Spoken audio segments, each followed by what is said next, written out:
Hello everyone, আজ আমরা discuss করব পেঁয়াজের প্রজ্ঞামূলক বিকাশের তত্ত্ব থেকে কিছু গুরুত্বপূর্ণ প্রশ্ন। এমন কিছু কোশ্চেন্স রয়েছে যেগুলো আমাদের কনফিউজ করে দেয়। এই কনফিউজ করার মতো কোশ্চেন্সগুলো যদি পরীক্ষায় চলে আসে তাহলে আমরা জানা কোশ্চেন্সগুলো ভুল করে চলে আসি, তখন আমরা কনফিউজ হয়ে পড়ি। এই টাইপের কোশ্চেন্সগুলো সিলেক্ট করা হয়েছে যাতে আমাদের কনফিউজটা দূর হয়। তাহলে আমরা ডিটেলসে ডিসকাস করব। তাহলে শুরু করি। ফার্স্ট কোশ্চেন দেখো, ভাষা বিকাশের প্রসঙ্গে নিম্নলিখিতগুলির মধ্যে কোনটি পেঁয়াজের দ্বারা অবমূল্যায়ন করা হয়েছিল? অর্থাৎ নিচের চারটি অপশানসের মধ্যে কোন অপশানটি শিশুর বুদ্ধি বিকাশের ক্ষেত্রে গুরুত্বপূর্ণ নয়?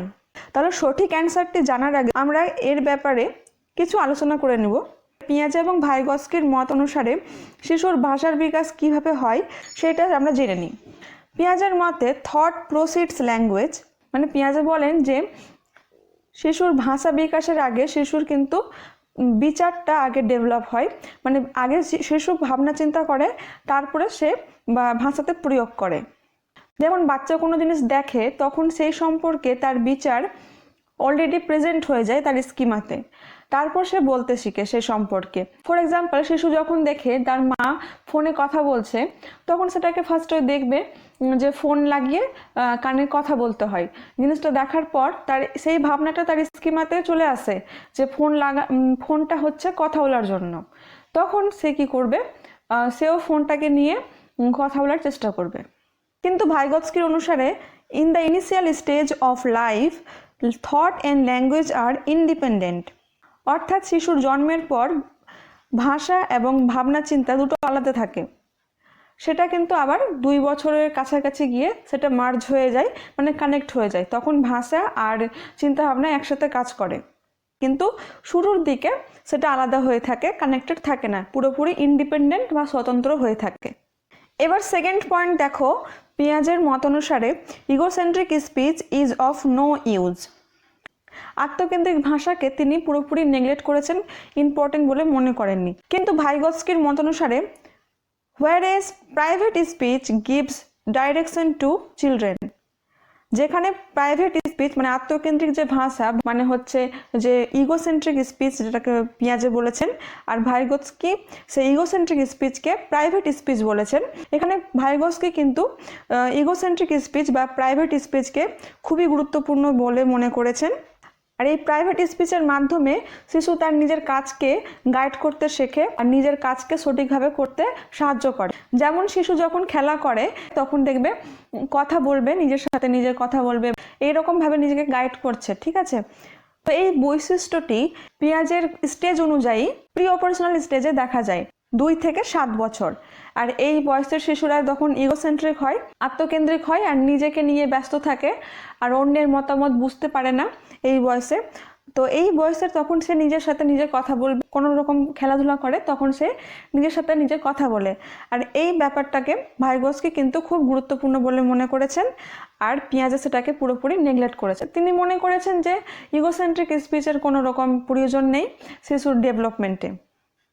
এবার থার্ড পয়েন্ট দেখো, পেঁয়াজের মত অনুসারে যে cognitive development is independent of language, মানে বলেছেন যে শিশুর যে ডেভেলপমেন্টে ভাষার কোনো প্রভাব নেই, মানে কগনিটিভ ডেভেলপমেন্ট আলাদাভাবে হয়ে থাকে, ভাষার সাথে কোনো কানেক্টেড নেই। ডেভেলপমেন্ট হবে, ডেভেলপমেন্টের সাথে সাথে ভাষা আপনা আপনি চলে আসবে, এরকমটা তিনি মনে করেছেন। কিন্তু ভাইগস্কি বলেছেন যে language is essential for cognitive development, কিন্তু ভাইগস্কি কিন্তু ল্যাঙ্গুয়েজকে খুব গুরুত্বপূর্ণ বলে মনে করেছেন। অর্থাৎ শিশুর বুদ্ধির বিকাশে ভাষা খুব প্রয়োজনীয়, মানে ভাষা ছাড়া শিশুর কিন্তু বুদ্ধির বিকাশ হবে না, এটা ভাইগস্কি মনে করেন। তাহলে আমরা বুঝতে পারলাম পেঁয়াজে এবং ভাইগস্কির তার ভাষার উপর তার মতামত কি। তাহলে এবার আমরা কোশ্চেনে ফিরে যাই। তাহলে এবার বলো যে এর সঠিক অ্যান্সারটা কি হবে, যে ভাষা বিকাশের প্রসঙ্গে নিম্নলিখিতগুলির মধ্যে পেঁয়াজের দ্বারা অবমূল্যায়ন করা হয়েছিল। In the context of language development, which of the following areas was underestimated by Piaget? তাহলে সঠিক অ্যান্সারটা কি হবে? তাহলে আমাদের সঠিক অ্যান্সারটা হয়ে যাবে আত্মকেন্দ্রিক ভাষা, অর্থাৎ ইগোসেন্ট্রিক স্পিচ। তো অপশনগুলো দেখো যে active construction by the child, মানে শিশু কী করে নিজের জ্ঞানের নির্মাণ সক্রিয়ভাবে নির্মাণ করে, তো এটা তো সঠিক, এটাকে তিনি গুরুত্বপূর্ণ বলে মনে করেছেন। এবার সেকেন্ড অপশন আছে বংশগতি, মানে হেরিডিটি। তিনি হেরিডিটিকেও গুরুত্বপূর্ণ বলে মনে করেন শিশুর বিকাশের ক্ষেত্রে। ফোর্থ অপশন দেখো সামাজিক সম্পর্ক। তিনি কিন্তু সামাজিক সম্পর্ককে পুরোপুরিভাবে নেগলেক্ট করেননি, কারণ এটাকেও তিনি গুরুত্বপূর্ণ বলে মনে করেছেন। ভাষার ব্যাপারে কথা বলেছেন কিন্তু সেরকমটা গুরুত্বপূর্ণ বলে মনে করেননি। তাহলে আমাদের সঠিক অ্যান্সারটা হয়ে যাবে আত্মকেন্দ্রিক ভাষা। অপশন সি হয়ে যাচ্ছে আমাদের সঠিক অ্যান্সার। আচ্ছা, এই ব্যাপারটি আরেকটু ডিসকাস করে নিব, তাহলে আমাদের কনফিউশনটা আরেকটু ক্লিয়ার হয়ে যাবে। দেখো, পেঁয়াজের গুরুত্বপূর্ণ মতামত প্রজ্ঞামূলক বিকাশের ক্ষেত্রে। শিশুর যে বুদ্ধির বিকাশ হয় সেক্ষেত্রে তিনি 4টি ইম্পর্টেন্ট পয়েন্টের কথা বলেছেন। ফার্স্ট হচ্ছে পরিণমন, ম্যাচুরেশন বা রেডিনেস টু লার্ন। শিশুর যে বুদ্ধির বিকাশ হয় সেক্ষেত্রে পরিণমন কিন্তু গুরুত্বপূর্ণ, কারণ দেখো শিশুর যে বুদ্ধির বিকাশ হয় সেটা স্টেজ অনুযায়ী হয়, আর সেই স্টেজ অনুযায়ী শিশুর বুদ্ধিটা ম্যাচুরও হয়। আর রেডিনেস টু লার্ন হচ্ছে শিশু জন্মের পর যে কোনো কিছু শেখার জন্য তৈরি হয়ে থাকে, জাস্ট ওকে সঠিক এনভায়রনমেন্ট প্রোভাইড করতে হবে আমাদেরকে। সঠিক এনভায়রনমেন্ট পেলে শিশু কিন্তু নিজের জ্ঞানের নির্মাণ নিজেই করে নেবে। তাই শিশুকে কিন্তু লিটল সায়েন্টিস্ট বা অ্যাক্টিভ কনস্ট্রাক্টর বলা হয়েছে। এবার সেকেন্ড দেখো, সক্রিয়তা বা অভিজ্ঞতা, অর্থাৎ অ্যাক্টিভিটি বা এক্সপিরিয়েন্স। বললামই যেহেতু শিশু নিজে সক্রিয়ভাবে অ্যাক্টিভ হয়ে নিজে এক্সপিরিয়েন্স করে নিজের হাতে কোনো জিনিস করে নিয়ে সেই জিনিসটাকে ভালোভাবে শিশু কিন্তু শিখতে পারবে। তাহলে শিশুর বিকাশের ক্ষেত্রে সক্রিয়তা একটা ইম্পর্টেন্ট পয়েন্ট।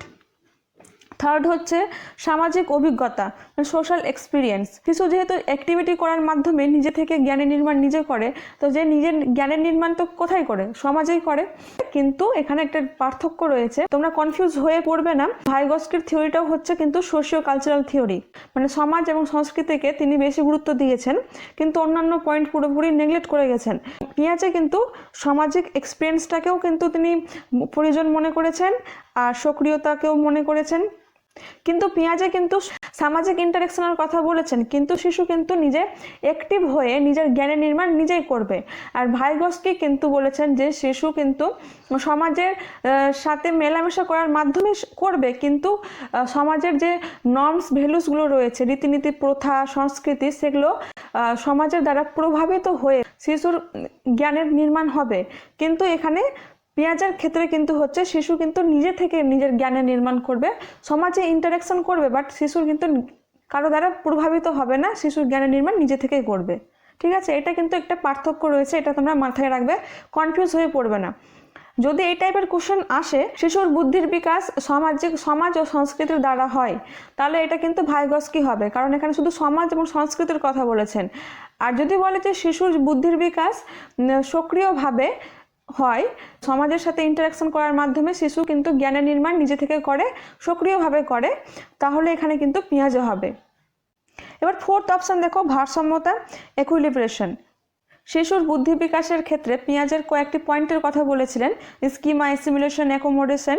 অ্যাসিমিলেশনের সময় যদি শিশুর স্কিমার সাথে ইনফরমেশনের যদি মিসম্যাচ হয় তখন বা আনব্যালেন্স ঘটে, তখন সেটাকে বলা হচ্ছে ডিসইকুইলিব্রেশন। আর যখন অ্যাকোমোডেশনের মাধ্যমে যখন শিশুর ইনফরমেশনটা পুরোপুরিভাবে ম্যাচ হয়ে যায় আর যখন ব্যালেন্স ঘটে, সেটাকে বলা হচ্ছে ইকুইলিব্রেশন। ঠিক আছে, এই ব্যাপারটাকে আমরা আরো ভালোভাবে আলোচনা করেছি এর আগের থিওরিটিতে। যদি তোমরা না দেখে থাকো তাহলে তোমরা দেখে নিও, তাহলে তোমাদের এই ইকুইলিব্রেশনের ব্যাপারটা পুরোপুরিভাবে ক্লিয়ার হয়ে যাবে। ঠিক আছে, এবার আমরা নেক্সট কোশ্চেনে যাই। বিদ্যমান স্কিমার নতুন তথ্যের অন্তর্ভুক্তিকরণকে কি বলা হয়? অর্থাৎ দেখো, যেটা আমাদের প্রেজেন্ট যেটা স্কিমা আছে, স্কিমা মানে হচ্ছে আমাদের স্টোর রুম, আমাদের মাথার স্টোর রুম, যেখানে ভালো খারাপ সব রকমের ইনফরমেশন আমাদের মাথার মধ্যে রয়েছে। আর সেটার সাথে যখন নতুন ইনফরমেশন জাস্ট অ্যাড হয়, ঠিক আছে, শুধুমাত্র যখন অ্যাড হবে, তাহলে সেটাকে কি বলা হচ্ছে? এখানে কিন্তু কোনো রকমভাবে মডিফাই করা হচ্ছে না বা পরিবর্তন করা হচ্ছে না স্কিমার, এখানে শুধুমাত্র অ্যাড করা হচ্ছে। তাহলে এটার সঠিক অ্যান্সার হয়ে যাবে অপশন সি, অ্যাসিমিলেশন বা আত্মীকরণ। অপশন এ দেখো, সহযোজন, অ্যাকোমোডেশন। অ্যাকোমোডেশন কখন হয়? যখন স্কিমার যখন পরিবর্তন হয়, ইনফরমেশনের যখন পরিবর্তন করা হয়, মডিফাই করা হয়, সেটাকে কিন্তু অ্যাকোমোডেশন বলা হচ্ছে। আর ভারসাম্যতা হচ্ছে যখন অ্যাকোমোডেশন হয় আগের ইনফরমেশনের সাথে নতুন ইনফরমেশনের যখন ম্যাচ হয়ে যায়, ব্যালেন্স হয়ে যায়, সেটাকে বলা হচ্ছে ইকুইলিব্রেশন। অর্গানাইজেশন বা সংগঠনটা হচ্ছে যে আমাদের স্কিমার মধ্যে বিভিন্ন রকম যে ইনফরমেশনগুলো অর্গানাইজ করা রয়েছে, বিভিন্নভাবে ক্যাটাগরাইজ করা রয়েছে, যে এটা হচ্ছে কুকুর, এটা হচ্ছে বিড়াল, এটা হচ্ছে বাঘ, আমরা সব কিছু চিনতে পারছি সেই স্কিমার সাহায্যে, সেটাকে বলা হচ্ছে অর্গানাইজেশন বা সংগঠন। ঠিক আছে, এবার থার্ড অপশন দেখো, জিন পিয়াজের প্রস্তাবিত মূর্ত সক্রিয়তার পর্যায়ে বৈশিষ্ট্যগুলির মধ্যে নিচের কোন আচরণটি সঠিক?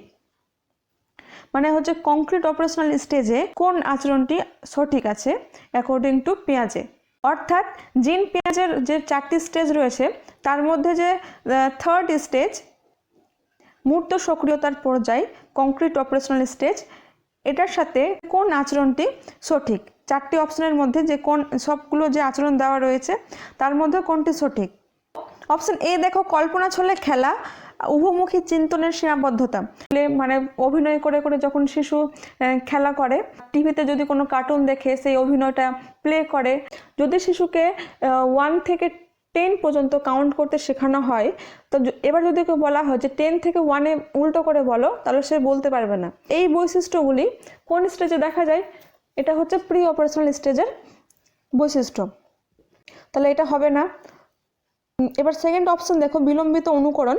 বিলম্বিত অনুকরণ হচ্ছে শিশু যখন নিজের বাবা মাকে বা নিজের চারপাশের বস্তুগুলোকে দেখে অনুকরণ করার চেষ্টা করে, সেই রকমভাবে আচরণ করে।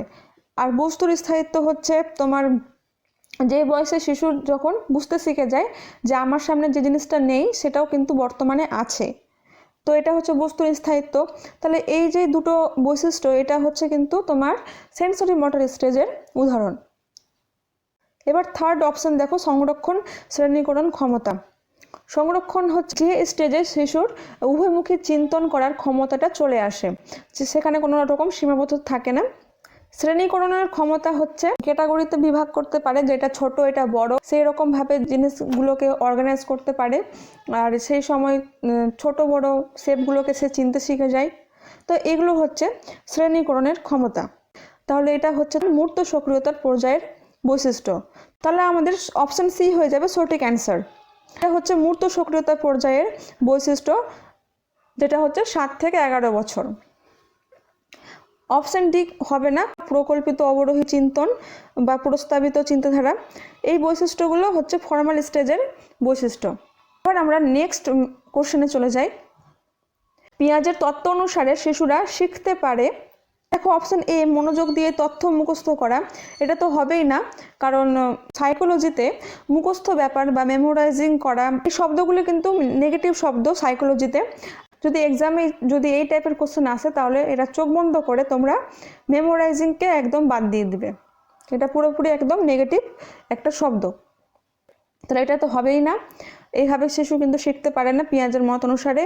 এবার অপশন বি দেখো, সমাজের অধিক দক্ষ সদস্যের দ্বারা প্রদান করার সাহায্য। Scaffolding provided by more able members of the society. তো স্কেপ হোল্ডিং এর কথাটা কে বলেছেন? ভাইগস্কি বলেছেন, পিয়াজে তো বলেননি। তাহলে এই ব্যাপারটা হচ্ছে, তাহলে এটাও হবে না। এবার অপশন সি দেখো, অভিযোজন প্রক্রিয়া, প্রসেসেস অফ অ্যাডাপ্টেশন। অ্যাডাপ্টেশন বা অভিযোজনের প্রক্রিয়ার এই কথাটা তো পিয়াজে বলেছেন। তাহলে আমাদের অ্যাডাপ্টেশন কি করা হয়? অ্যাকোমোডেশন এবং অ্যাসিমিলেশনের মাধ্যমে আমাদের অ্যাডাপ্টেশনের প্রক্রিয়াটা সম্পন্ন হয় শিশুর বুদ্ধি বিকাশের ক্ষেত্রে। তাহলে আমাদের অপশন সি কিন্তু হয়ে যাবে সঠিক অ্যান্সার। এবার কোশ্চেন নাম্বার 5, লুকানো বস্তুগুলির পুনরুদ্ধার করা। এর থেকে বোঝা যায় যে শিশুরা নিম্নলিখিত কোন জ্ঞানীয় কাজগুলিতে আয়ত্ত করতে শুরু করেছে। অর্থাৎ কখন শিশু বুঝতে শিখে যায় যে তার সামনে যে জিনিসটা নেই সে জিনিসটা এখনও রয়েছে, বা যদি তার কোনো প্রিয় কোনো খেলনা লুকিয়ে দেওয়া হয় তখন নিজে থেকে খুঁজে বার করে নেয়। এই যে কাজটা আয়ত্ত করতে শুরু করে, তো এটাকে কি বলা হয়? তাহলে আমাদের অপশন বি হবে সঠিক অ্যান্সার, বস্তুর স্থায়িত্ব। এই বস্তুর স্থায়িত্ব এটাকেই বলা হচ্ছে যখন শিশু বুঝতে শিখে যায় যে যে জিনিসটা আমাদের সামনে নেই সেই জিনিসটা এখনও কোথাও না কোথাও রয়েছে, সেই জিনিসটা সে নিজে থেকে খুঁজতে শিখে যায়, সেটাই হচ্ছে বস্তুর স্থায়িত্ব। এই আচরণটি শিশুর সেন্সরি মোটর স্টেজে, অর্থাৎ জন্মের পর থেকে 2 বছর, সেটা কিন্তু সেন্সরি মোটর স্টেজের লাস্টের দিকে আসে, অর্থাৎ হচ্ছে 18 থেকে 19 মান্থে। এবার কোশ্চেন নাম্বার 6 দেখো, প্রাক ধারণামূলক স্তরে কোন জ্ঞানীয় ক্ষমতা আসে? অর্থাৎ হচ্ছে প্রি অপারেশনাল স্টেজে কোন বৈশিষ্ট্যটি দেখা যায়? অপশন এ হচ্ছে প্রকল্পিত অবরোহী চিন্তন, হাইপোথেটিক্যাল ডিডাকটিভ থিঙ্কিং, প্রকল্পিত চিন্তাভাবনা বা বিমূর্ত চিন্তাভাবনা, এই চিন্তাভাবনাগুলো কিন্তু ফর্মাল স্টেজে দেখা যায়।